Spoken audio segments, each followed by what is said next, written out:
अस्सलाम वालेकुम नाजरीन, मैं हूं फ़रा जुनैद और आप देख रहे हैं ज़ूम इन। नाजरीन, मल्टीटास्किंग बहुत मुश्किल काम होता है और इसके बारे में मोस्टली जो कहा जाता है कि the art of messing up several thing at once. लेकिन कुछ टैलेंटेड लोग ऐसे होते हैं जो इतना बखूबी अपने काम को निभाते हैं कि अपने हर टैलेंट को इतने अच्छे तरीके से करते हैं कि लगता है यही उनकी स्पेशलिटी है। तो हमारी आज की मेहमान का ख़ासा भी यही है। वो बहुत अच्छी अदाकारा हैं, सिंगर हैं, ब्यूटिशियन भी रही, टीचर भी हैं और टिकटॉकर भी रही हैं। हम इनसे ही पूछते हैं कि वो क्या क्या हैं। तो मिलते हैं उकाशा से। अस्सलाम वालेकुम उकाशा। वालेकुम अस्सलाम। सबसे पहले तो आपने इतना बड़ा इंट्रो दे दिया, तो सब कुछ तो है, बस अब एक ख्वाहिश है कि हम इंसान बन जाएं। वो तो आप वो बेहतरीन इंसान है माशाल्लाह। तो सबसे पहले ये जो उकाशा नाम है आपका, जिसका मीनिंग अनकबूत यानी मकड़ी, तो ये मकड़ी वाला सीन क्या है, यानी इसके पीछे क्या बैकग्राउंड क्या है? सूरत अनकबूत तो नहीं कहीं? सूरह अनकबूत है, लेकिन मेरी जो मम्मा है वो अल्हम्दुलिल्लाह काफ़ी पढ़ाई की तरफ, कुरान पाक, मज़हब की तरफ। तो आई थिंक जब मैं पैदा हुई तब ये नाम रखा गया, मुझे नहीं पता क्यों रखा गया। लेकिन हमारे सबके घरों में एक पनसूरा होता है, तो उसमें एक दुआए उकाशा है और दुआए जमीला। तो मेरी मम्मा का नाम तो जमीला है, तो शायद उन्होंने कहा उकाशा आ गई। दुआए उकाशा। और एक सहाबी का नाम भी उकाशा था। सही जी। चलें, इसका बैकग्राउंड तो ये है। तो बचपन तो मतलब आप बिलोंग तो करती हैं मियां चन्नू से, तो बचपन वहीं गुजरा आपका? अर्ली एज वहीं गुजरा और स्कूल लाइफ, कॉलेज लाइफ वहीं पे गुजरी। यूनिवर्सिटी लाइफ के लिए हम लाहौर आ गए और फिर यहीं पर लाहौर को प्यारी हो गई। तो मुझे ये बताएं कि आपको मतलब फैमिली में किस तरह की बच्ची समझा जाता था? बचपन कैसा गुजरा? शरारती, खामोश? बहुत ज़्यादा शरारती, बहुत ज़्यादा मार कुटाई करने वाली। वो नहीं देखेगी कि लड़का है लड़की है, बस वो मार देगी। उसके वाक़यात इतने मशहूर हैं गांव में, वो आज भी गांव में जाती है तो वो ये उसकी अनाउंसमेंट होती है, वही उकाशा है ना जिसने वो उसकी उंगली काट दी थी, ये वही उकाशा है ना जिसने फलां की आंखों में रेत डाल दी थी। मतलब इस टाइप की उकाशा। ज़बरदस्त किस्म की। बहुत बुरी। इनफैक्ट मेरे अपने बहन भाई मुझसे महफूज नहीं थे। हमें जब गर्मियों की छुट्टियां होती थी तो मेरी जो छोटी बहन है वो बहुत डरपोक और वो बहुत शाय है। तो मतलब मैं इस टाइप की थी, लाइक पेंसिल तराश के ठक सर में, ये काम होता था। डेंजरस हद तक। तो ये सीन था। तो मेरी सिस्टर को अब्बू जब कहीं जाना होता था, मामा नहीं है तो अवेलेबल, तो वो भुप्पो की तरफ या कहीं छोड़ के जाते थे, मैं घर पे राज करती थी। लेकिन बहन भाई कितने हैं? हम अल्हम्दुलिल्लाह 5 हैं। मैं सबसे बड़ी हूँ, फिर 2 सिस्टर्स हैं और 2 भाई हैं। अच्छा, माशाल्लाह माशाल्लाह। तो किसी और को भी ये कीड़ा मीडिया का कीड़ा है? अल्हम्दुलिल्लाह सारे बहन भाई बहुत ज़्यादा टैलेंटेड हैं।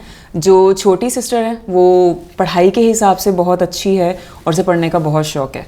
और जो उससे छोटी सिस्टर है वो तो माशाल्लाह पढ़ भी बहुत अच्छा रही है, मैथ्स कॉम कर रही है और उसके साथ साथ वो अपनी होम बेकरी रन कर रही है, बेकिंग शेकिंग के नाम से। बल्कि आपके व्यूअर्स को पता चल जाएगा, लाहौर में ही रन लाहौर में ही जी।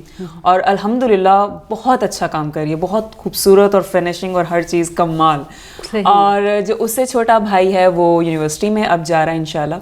और सबसे छोटा हमारा सबसे लाडला और मोटू, वो क्या करता है, वो भी बहुत ज़्यादा टैलेंटेड है। उससे आप यहाँ बिठा लेंगे, आप कोई भी बात कर दें दुनिया की किसी भी फील्ड की, आप उससे ऊपर नहीं जा सकते। और वो अभी सिर्फ 9th में है अल्हम्दुलिल्लाह।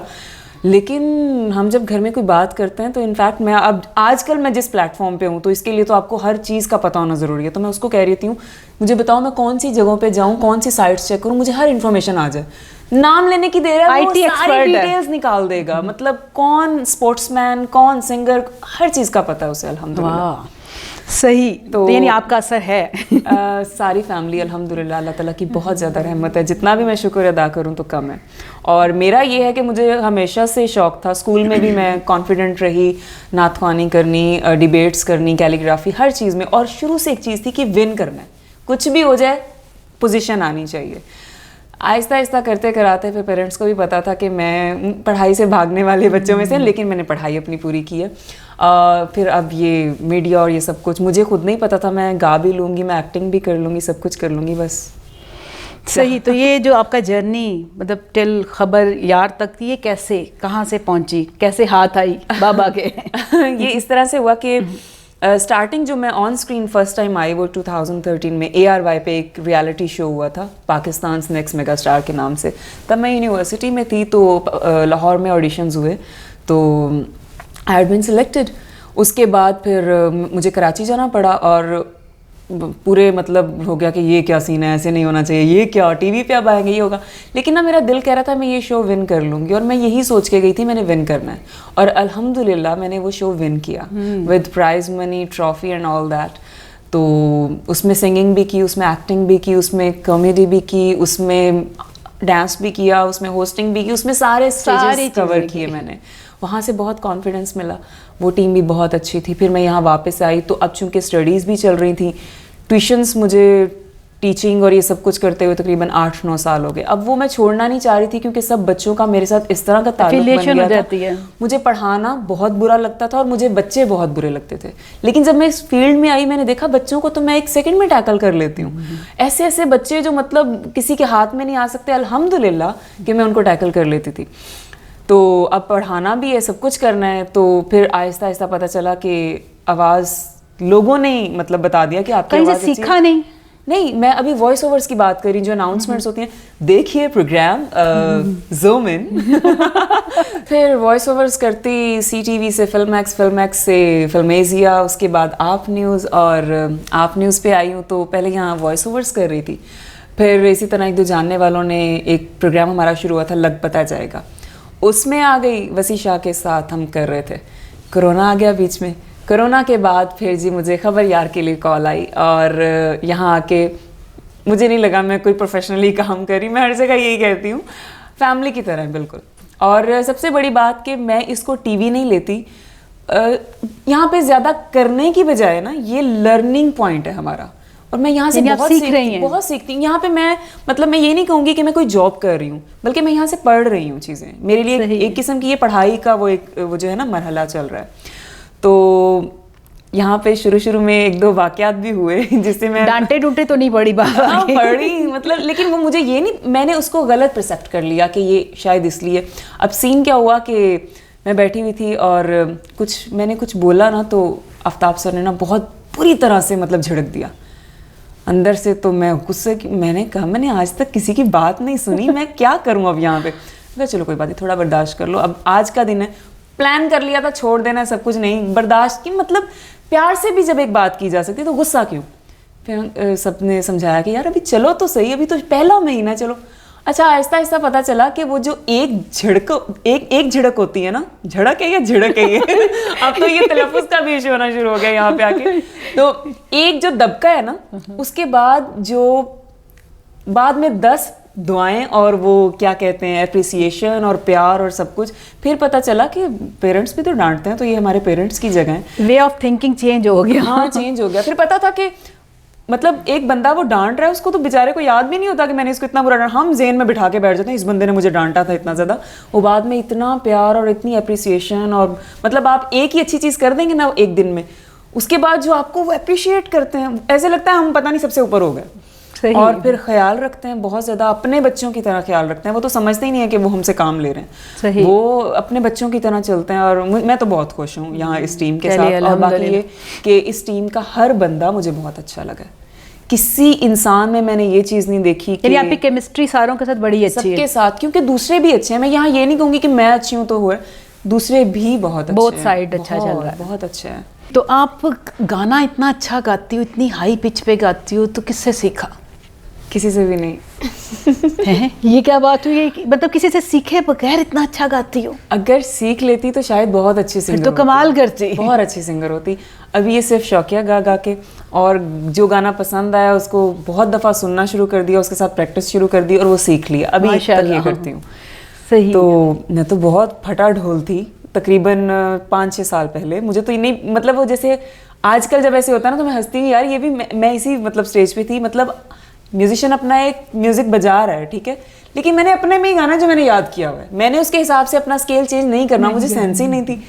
तो लेकिन अब ये है कि शुक्र है स्केल्स का पता चल जाता है, पता चलना शुरू हो गई है। मतलब अभी भी उस लैंग्वेज में नहीं पता चला कि ये कौन सा स्केल है, डी है, सी है, जी है, कुछ ऐसे नहीं, लेकिन ये है कि जो आप स्केल मुझे देंगी मैं उस पे निभा जाएंगी, ये होता। माशाल्लाह। तो कौन सा सिंगर पसंद है पाकिस्तान में? सबसे पहले तो पाकिस्तान से मुझे मैडम नूरजहां का वोकल बहुत पसंद है, क्योंकि आप उनकी तरह ही हाई पिच पे गाती हैं। उनका वोकल अभी आज तक तो मैंने कभी नहीं सुना और मुझे लगता है सुनूंगी भी नहीं। फिर सबसे जो हमारे महान सिंगर हैं नुसरत साहब, उनकी आवाज़, उनकी गायकी, उनकी पोइट्री, हर चीज़ देखा जाए तो कमाल। फिर अगर हिंदुस्तान से देखा जाए तो मैडम लता और मैडम आशा भोसले, उनका ये है कि उनकी जो वैरायटी है ना गाने की वो कमाल है। फिर न्यू सिंगर्स में मुझे श्रिया बहुत ज़्यादा पसंद है, वो हैं भी बहुत अच्छी। तो हमें कौन सा सुनाएंगी? पहले तो सबसे पहले हम स्टार्ट तो मैडम के सॉन्ग से, क्योंकि माशाल्लाह वो इतना ज़्यादा आप उनको कॉपी करते हो, इतना अच्छा गाते हो, तो वहीं से पहले तो वहीं से ठीक है। सानू नहर वाले पुल ते बुला के, हो सानू नहर वाले पुल ते बुला के, ते खोरे माही किथे रह गया, उड़दा दुपट्टा मेरा मल मल दा, दिल उते जोर चना नहीं चलदा, आवे ते मनावांगी मैं हथ जोड़ के, माही वे तो गुस्सा कीता केड़ी गल दा, साडे पैरां विच बेड़ियां पाके, हो साडे पैरां विच बेड़ियां पाके, ते खोरे माही किथे रह गया। वाह वाह वाह वाह वाह, सही कॉपी की। तो इंडिया से तो फिर वैसे नहीं ना, उसके बगैर तो मुकम्मल नहीं होगा। इंडिया से रात अकेली है, बुझ गए दिए, आके मेरे पास, कानों में मेरे,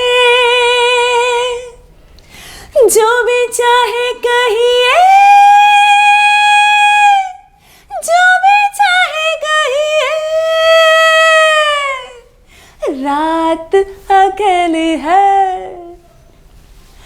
तुम आज मेरे लिए रुक जाओ, रुत भी है फुर्सत भी है, तुम्हें ना हो न सही, मुझे तुमसे मोहब्बत है, तुम आज मेरे लिए रुक जाओ, रुत भी है फुर्सत भी है, तुम्हें ना हो न सही, मुझे तुमसे मोहब्बत है, मोहब्बत की इजाजत है, तो चुप क्यों रही है, जो भी चाहे कहिए, रात अगल है। वाह वाह वाह, मज़ा आ गया। Thank you so much. अच्छा, ये जो आवाज़ की डबिंग करती हो इतनी ज़बरदस्त, ये कैसे कर लेती हो? इतनी चेंज कर लेती हो, कभी नोमिता बन जाती हो, कभी वो डोरेमोन बन जाती हो, कभी वो कर करके स्केल पकड़ना आ गया, वोकल पकड़ना आ गया। चलें, अभी मैं बैठे बैठे कुछ 3-4 आवाज़ों में आपसे बात कर लूँगी। और सुनाइए, आप क्या कर रही हैं आजकल? देखने में तो बड़ा आपका शो चल रहा है आजकल, और आपने तो आज मुझे भी बुला लिया यहाँ पे। मुझे बड़ी खुशी हुई कि आपने मुझे आज यहाँ बुला लिया। और बात ये है कि भाई आप शो तो बड़ा अच्छा कर रही हैं, तो बाकियों सारे पाकिस्तान के टैलेंट को मौका दें। और मैं ये भी बात करूंगा कि मैं नोबिता की दोस्त हूँ, डोरेमोन हूँ, और मैं सारे बेबीज का दोस्त हूँ। तो अभी मल्टीपल और भी बहुत सारी आवाज़ें बना लेती हूँ, लेकिन वो जब करेक्टर की डिमांड हो उस तरीके से सब कुछ चल जाता है। अल्लाह का शुक्र है बहुत ज़्यादा। तो अगर इन सारी जो आपके टैलेंट्स हैं उसमें से किसी एक की चॉइस करनी पड़ जाए तो क्या करोगी? मुझे अगर आपके पास ऑप्शन सिर्फ एक हो कि एक काम करना है। मुझे एक्टिंग का भी बहुत शौक है, मुझे सिंगिंग का वो तो मुझे पता है। लेकिन अगर ऑप्शन सिर्फ एक हो तो फिर क्या करोगी? प्रायोरिटी एक्टिंग होगी, और उसके साथ साथ सिंगिंग। सिंगिंग भी, डबिंग तो हल्का फुल्का काम है, मैं उसको इतना कोई खास वो नहीं चलता समझती। रहेगा। हाँ, एक्टिंग का बहुत शौक है और सही। इंशाल्लाह करूँगी भी आगे, अल्लाह ताला ने मौका दिया तो। सही। तो आखिर में ज़रा इन सबको व्यूअर्स को बताओ, तुम शादी कब कर रही हो? शादी तो मेरे हाथ में नहीं है, वो तो अल्लाह ताला के हाथ में है। जैसे ही कोई अच्छा इंसान मिल गया मैं शादी कर तो लूँगी। बहुत सारे लोगों को काफ़ी प्रॉब्लम है कि तुम शादी कब कर रही हो। शादी मैं कर लूँगी जब अल्लाह ताला ने चाहा और जब बहुत अच्छा इंसान मिल गया। आजकल अच्छा इंसान होना ज़रूरी है। मेरे लिए मटेरियल्स मैटर नहीं करते, पैसा और ये सब कुछ, ये आपके नसीब और आपकी मेहनत से आता है। तो मेन चीज़ है कि इंसान अच्छा हो, इज्जत करने वाला और साथ निभाने वाला हो। तो सब कुछ इंशाल्लाह अच्छा अल्लाह हो मियाँ जाता है। आपका बहुत अच्छा नसीब करे। हमारी बहुत सी दुआएं हैं। तो एंड पे बस एक कि आप जे फॉर जुनैद के लिए कुछ कह दें। जे फॉर जुनैद के लिए मैं यही कहूँगी कि अभी इंटरव्यू से पहले हम लोग बैठे हुए थे तो बहुत अच्छी हैं ये तो, फराह बहुत अच्छी हैं और फैमिली और हर चीज़ इखलाक बहुत अच्छा है। आप ज़्यादा से ज़्यादा इनको सब्सक्राइब कीजिए क्योंकि आगे ये बहुत मज़े की चीज़ें लाने वाली हैं, क्योंकि हम लोग अभी डिस्कस कर रहे थे इनके साथ बहुत सारे नए जो तुमने मशवरे दिए हैं। आज हमने बैठ के डिस्कशन किया है, बहुत मज़ा और बहुत मसाला आने वाला है। तो आपने सब्सक्राइब करना है और ज़्यादा से ज़्यादा शेयर करना है। तो इसके साथ ही हम आज का प्रोग्राम ख़त्म करते हैं और जैसे कि उकाशा ने प्रॉमिस कर रही है तो अब इसके मुताबिक कुछ नई चीज़ों को भी लाएंगे। तो चलते हैं। अल्लाह हाफ़िज़। अल्लाह हाफ़िज़।